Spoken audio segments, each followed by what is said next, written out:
예, 오늘이 총선 D-50일입니다. 이번 총선 어느 때보다 공천 작업이 더디죠. 왜냐하면 제3지대까지 열려있기 때문에 최대한 잡음 없이 파열음 생기지 않게 그렇게 진행해야 하는 숙제가 있기 때문입니다. 그런데 민주당에서 의정평가 하위 20% 통보가 이루어지기 시작하면서 파열음이 터져나오고 있습니다. 어제 4선의 김영주 의원이 반발하면서 탈당 선언을 했죠. 자, 이 갈등을 어떻게 보고 있는지 또 어떤 해결책이 있을지 더불어민주당 친명계 좌장 정성호 의원과 함께하겠습니다. 어서 오십시오, 정 의원님. 네, 안녕하세요. 어제 하루 종일 당이 좀 어수선했습니다. 예, 왜냐하면 4선 국회의장까지 지금 바라보고 있던 김영주 의원이 탈당을 선언했고 네. 의원들 단톡방에서도 좀 험한 말이 나왔다고 하고 지금 전체적인 공천 상황 어떻게 보고 계십니까? 뭐 조용한 공천이 어디 있겠습니까? 그 선거 때마다 국민들은 그 어떤 공천 과정에서의 변화, 혁신을 요구하고 있거든요. 예. 지금 특히 현재 국회에 대한 국민들의 불신이 굉장히 큽니다. 이걸 뭐 조용히 간다고 하면 현역 국회의원들 그대로 공천하는 거, 그대로 경선 붙이게 되는 게 가장 조용하겠죠. 그렇게 되면 총선에서 이길 수 있겠습니까? 국민들은 변화를 요구하고 있는데 그 국민들의 그 혁신 요구에 부응하기 위해서는 어쨌든 변화를 줘야 되고요. 그 과정에서 가장 공정한 게 현역 의원들에 대한 객관적 평가 아니겠습니까? 현역 의원들. 예. 그래서 민주당에서는 선출직 공직자 평가위원회가 이미 구성돼 있고 지난해 다 이미 평가 끝났습니다. 예. 지금 공천의 즈음에서 평가한 게 아니고요. 거기에서 독립적 기구가 객관적으로 평가했기 때문에 저는 뭐 그 평가에 대해서 왈가왈부할 수는 저는 없다고 생각합니다. 우리가 시험 보고 나서 채점이 잘못됐다고 하면서 답안지 내놔라. 뭐 이런 요구하는 건 똑같은 거 아니겠습니까? 시험 다 보고 나서 예, 예. 내 점수가 안 좋으니까 네. 이거 답안지가 잘못됐다 이렇게 얘기하고 있는 꼴이라고. 뭐 그렇게 요구하면 안 되는 거 아니겠습니까? 어쨌든 선출직 공직자 평가위원회에 그 평가를 우리가 신뢰를 해야 되는 거 아니겠습니까? 그거 자체는 문제 삼게 되면은 어떤 것도 진행할 수가 없죠. 다시요. 그러니까 시험 보고 나서 채점 잘못됐다라고 지금 다 결과 보고선 항의하는 꼴이다. 네, 예. 자기 점수가 안 나와서 네, 그런 그렇습니다. 말씀이세요. 저는 뭐 좀 다 아쉬움이 있겠지만은 저는 그 문제를 갖고서 문제 제기하는 건 뭐 잘못됐다고 생각하고 있고 다만 평가가 하위라고 하더라도 예. 경선할 수 있는 거 아니겠습니까? 현역 위원이라고 하면 상당한 프리미엄이 있습니다. 어쨌든 뭐 그동안 당원을 관리해 왔고 예. 조직을 관리해 왔기 때문에 뭐 그런 면에서 본인들의 우위에 있기 때문에 또 저 상대 경쟁 후보하고 또 경선할 수 있는 거 아니겠습니까? 이게 하위라고 해서 무조건 컷오프 되는 게 아니잖아요. 사실. 감점이 있는 거죠. 네, 감점일 감점. 것뿐입니다, 사실. 네. 자, 지금 이제 뭐 공정하게 한다고 하면 이거 어떻게 시험지 탓을 할 수 있겠냐 그 말씀을 네. 하셨는데 어제 탈당 선언한 4선의 김영주 국회 부의장, 김영주 의원은 그 공정성 자체에 좀 문제 제기를 하시더라고요. 잠깐 듣고 오죠. 오늘 민주당이 저에게 의정활동 하위 20%를 통보했습니다. 저는 이제 민주당을 떠나려고 합니다. 국회의원으로서 모멸감을 느낍니다. 저는 친명도 아니고 반명도 아닙니다. 지금의 민주당은 이재명 대표 사당으로 전락했습니다. 민주당이 잘 되기를 바라지만 이재명을 지키지는 않겠습니다. 그러니까 김영주 의원의 말을 들어보면 4년 연속으로 시민단체와 언론에 의해서 우수 국회의원으로 선정이 됐는데 그렇게 의정활동을 해왔는데 어떻게 내가 하위 20%가 되느냐? 질문, 여론조사의 질문 자체가 공정하지 않았다라고 어제 굉장히 요목조목 네, 이야기를 했어요. 네, 네. 어떻게 보십니까? 그 의정활동 평가, 선출직 공직자 평가는 뭐 여론조사로만 된 게 아니고요. 제가 알기로는 뭐 의정활동, 그다음에 공약 이행 정도, 또 지역 활동이라든가 또는 당에 대한 기여도 뭐 이런 것들을 종합적으로 평가한 거고. 시민단체나 언론에서 하는 거 말씀하시는 걸까요? 그렇지 않죠. 사실. 하위 평가 20% 예, 말씀하시는 거. 합평가 20%. 예. 그런 것들 종합적으로 평가한 거지.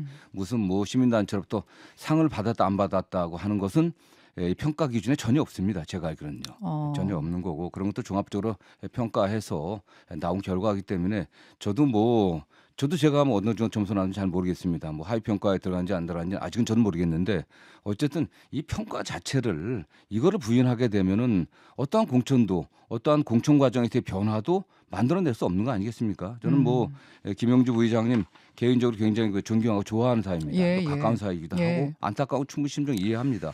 그러나 본인이 하위 평가에 들어갔다고 하더라도 충분히 경선할 수 있는 거니까 저는 탈당보다는 경선에 나가시는 게 좋은 게 아닌가 하는 생각도 좀 해보고 있고요. 다른 분들도 마찬가지입니다. 물론 뭐 하위 평가에서 그 하위 10%는 30% 감점이고 네. 그 10에서 20%는 뭐 20% 감점인데 30% 감점이면 사실상 컷오프 아닌가요? 저는 그렇게 생각하지 않습니다. 그게 예를 들어서 뭐 권리당원에서 네. 권리당원이나 일반 여론조사 합쳐갖고 60대 40이라고 하면 60%에 60점에서 30% 감산한다고 하면 42점입니다. 알겠습니다. 뭐 그것은 뭐 하여튼 그러하고 지금 그 통보는 어느 정도 이루어졌나요? 저는 그 과정은 잘 모르겠습니다. 뭐 그렇습니까? 공관위에서 통보한 것으로 알고 있는데요. 지금 현역 평가 하위 20%가 한 31명 되는데 그 가운데 탈당한 원칙과 상식 3명이 있고 불출마 선언한 3명 빼면은 25명 정도가 된다. 이런 지금 보도가 나오고 있죠. 그런데 그중에 90%가 비명계다. 또 뭐 이런 이야기가 나오고 있어요. 저는 일단 친명 비명이 어떤 기준에 의해서 만들었는지 잘 모르겠고요. 뭐 제가 개인적으로 생각하기에는 그 김영주 부의장님도 예. 저는 친명 비명이라고 한다 그러면 친명이 분류될 수 있는 분이십니다, 사실은. 아, 예. 친명이다. 어제 김영주 부의장께서는 내가 문재인 정권에서 장관한 거 예, 예. 그래서 이렇게 타겟이 됐는가 뭐 이런 저는 취지로 잘 모르겠습니다. 김영주 부의장께서도 또 나름 뭐 대선 과정이라든가 그 이후에서 이재명 당대표와 관련해서는 그래도 적극적으로 이렇게 말씀해 주시고 역할했던 걸로 기억하고 있거든요. 저는 그렇기 때문에 김영주 부의장님이 뭐 비명이다 이런 분류는 전혀 동의하지 않습니다. 거기 의원들을 개별적으로 잘 모르기 때문에 어떤 상황인지 예, 예. 거기는 답변하기 좀 어려운 것 같습니다. 지금 이제 가장 문제가 되는 게 여론조사 같아요. 문제 제기를 하는 케이스가 한두 건이 아닌데 앞서 언급한 김영주 부의장 같은 경우에는 내가 여론조사 명단에 포함은 됐는데 문항이 좀 공정하지 않다 이런 문제 제기를 했는가 하면 다른 분들 예를 들어서 홍영표, 이인영, 설훈 이런 분들은 아예 내 현역 지역구인데 내 이름이 거기서 빠져 있더라. 정체불명의 해괴한 여론조사가 나를 떨어뜨리기 위해 지금 돌고 있다. 이런 문제 제기입니다. 어떻게 알고 계세요? 좀 모르겠습니다. 그 여론조사의 주체가 어딘지를 제가 정확히 알지 모르기 때문에 뭐 말씀드리긴 좀 어려웠고요. 다만 당에서 신진 인사들 또 영입 인사들 예. 또 국민 추천 하신 분들 중에서 또 선발된 분들 이런 분들의 어떤 적합도 또는 경쟁력을 좀 뭐 조사할 수밖에 없는 거 아니겠습니까? 조사하는 것으로 알고 있는데 구체적인 내용은 잘 모르겠습니다. 아니, 그런 그러니까 관련해서는. 원래 뭐 비공식 조사로 당에서 네. 전략 짜기 위해서 뭔가 돌릴 수는 있죠. 네. 근데 문제는 안규백 전략공관위원장이 당에서는 공식이든 비공식이든 그런 조사를 한 적이 없다. 그럼 당에서 안 했으면 누가 했느냐?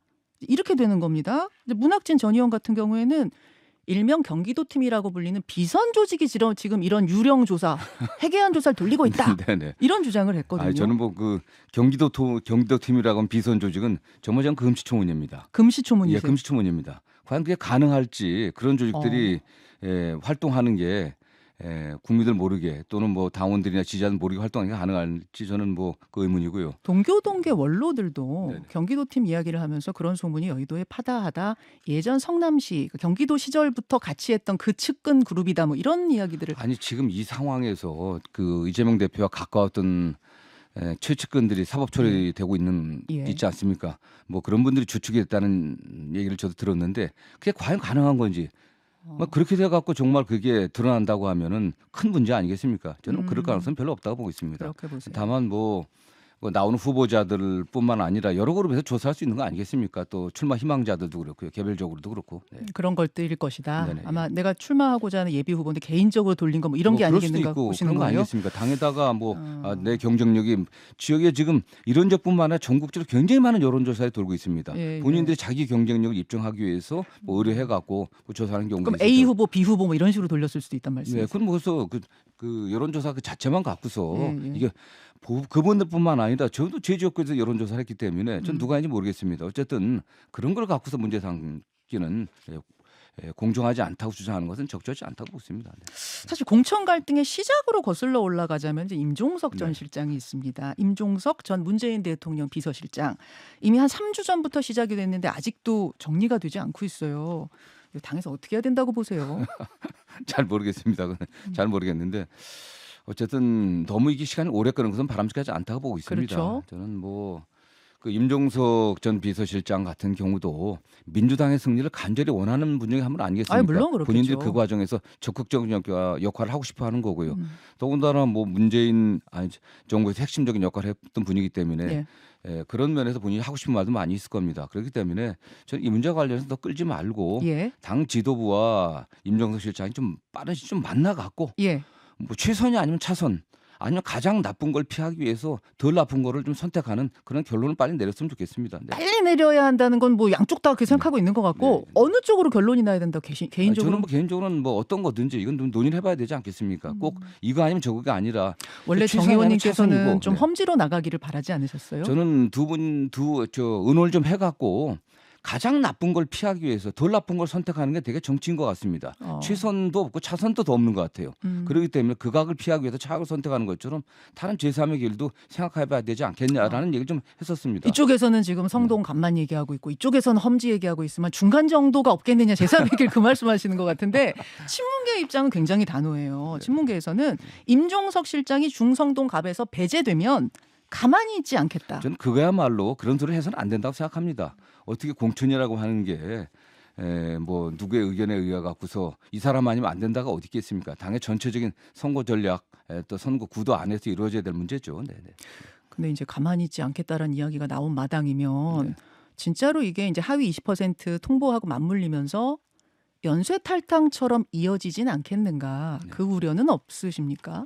저는 모르겠습니다. 뭐 하위 20%에 해당하시는 분들이 다 탈당한다고 보지는 않고요. 다만 그분들 중에서도 경쟁력 있으신 분들이 있습니다. 그런 분들은 경선하시면 될 것 같고요.